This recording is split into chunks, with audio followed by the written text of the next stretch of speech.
Hello. అమ్మయ్య, నా కొత్త షూస్ వచ్చేసాయి. Madam parcel. అన్నా స్కానర్ చూపించండి.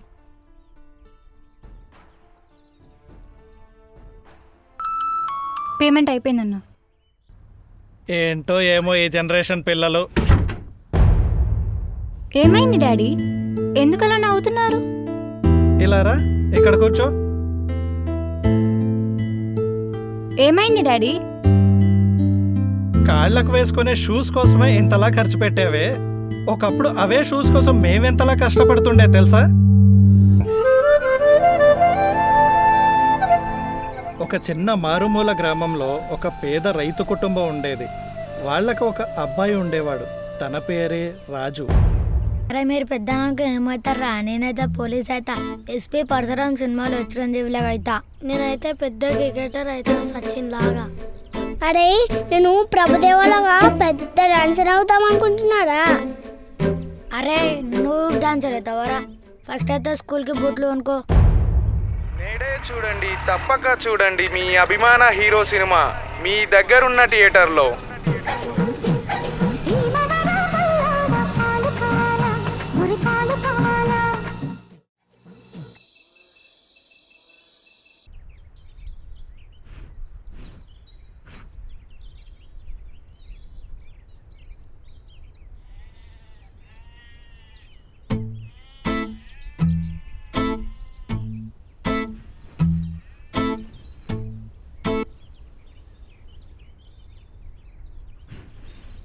ఏంద్రా రాజు, ఇంతసేపు ఎటు తిరగపోయావయ్యా నువ్వు? ఎటూ లేదమ్మా, దోస్తు వాళ్ళతో ఆడుకోనికి పోయినా.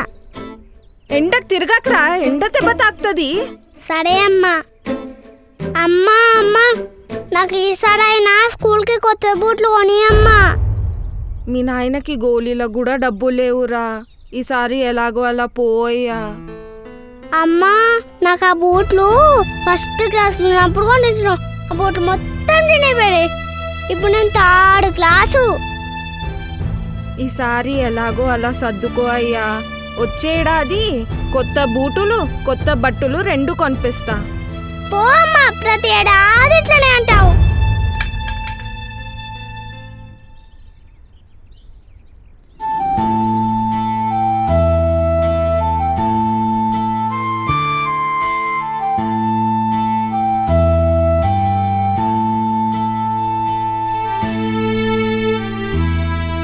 లక్ష్మి, ఏమైంది? రాజు ఈరోజు తొందరగానే పడుకున్నాడే.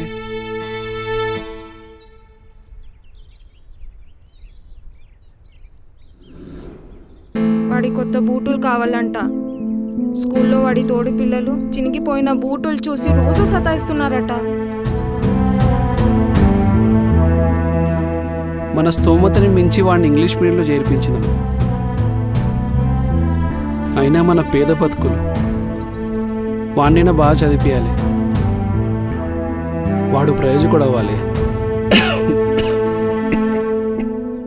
రే నాన్న రాజు, లేరా, ఇక్కడ దాకా పోయేద్దాం.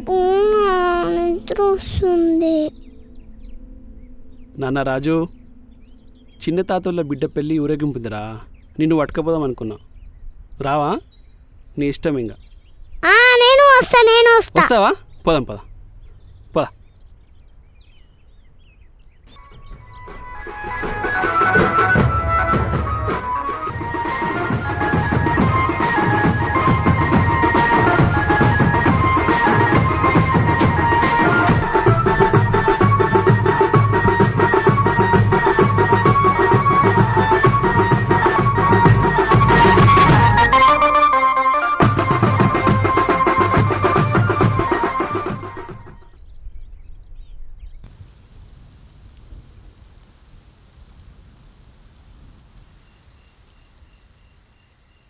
నమస్తే బా.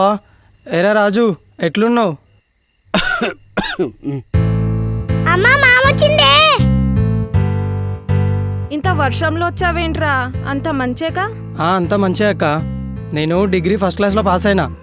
ఇగో వచ్చే ఆదివారం దేవుడికి పెట్టుకున్నా ఇంటికాడ. నువ్వు తప్పకుండా రావాలి. ఏం వచ్చేటట్టు ఉన్నాం తమ్మి. మీ బావ ప్రాణం బాలేకపాయా. అగో గట్లంటే ఎట్లనే? ఏం బావా అక్క ఇట్లంటుంది? అయినా మీరు తప్ప నాకెవరున్నారే? మీరు రాకుండా దేవుడికి పెట్టుడేంది? నువ్వు తప్పకుండా రావాలి చూడు చెప్తున్నా.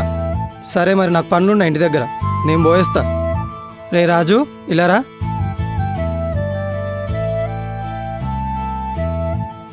సరే బా పోయేస్తా మరి. అమ్మా నేను శివ వాళ్ళ ఇంటికి వెళ్ళేసి వస్తా.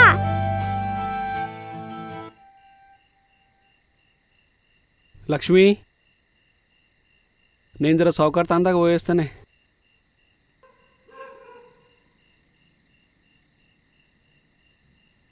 ఎప్పుడు ఆటలేనా రా, తిండొద్దా? ఏమైందయ్యా రాజు? అమ్మా అమ్మా నేను నీకు చెప్తా, కొట్టవదా? చెప్పయ్యా ఏమైందో. అమ్మా మామ ఇచ్చిన డబ్బులు, నా దగ్గర ఉన్న డబ్బులు అన్నీ పోయినాయమ్మా. చెప్పిన మాట ఏడింటావు నువ్వు? డబ్బులు నాకు ఇచ్చిపోతే నేను దాచిపెడుతుండే కదా. రాని మీ నాయన చెప్తాడు నీ పని.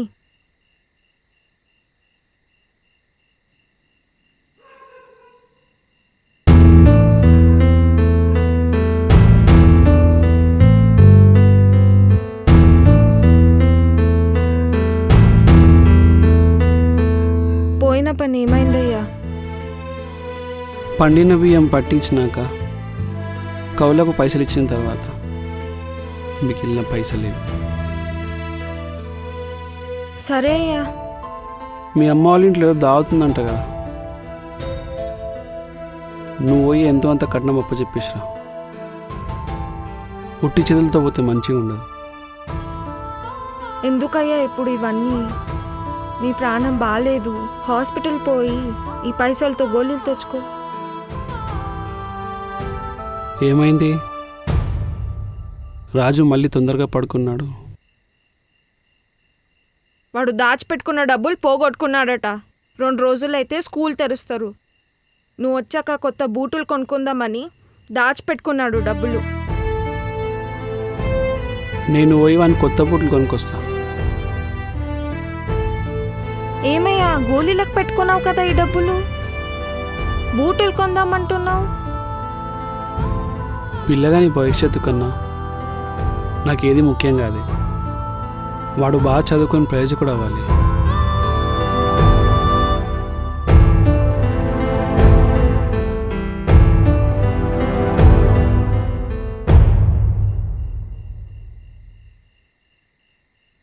ఇదిగో నాన్న రాజు, నీకోసం కొత్త బూట్లు కొనుక్కొచ్చిన, ఇక్కడ రా. అవునా అలా సాక్రిఫైస్ చేసి తన కొడుకుని గొప్ప వ్యక్తిని చేశాడు. ఇంతకీ ఈ కథ ఎవరిది డాడీ? ప్రతి పేద తండ్రి కథమ్మాయి.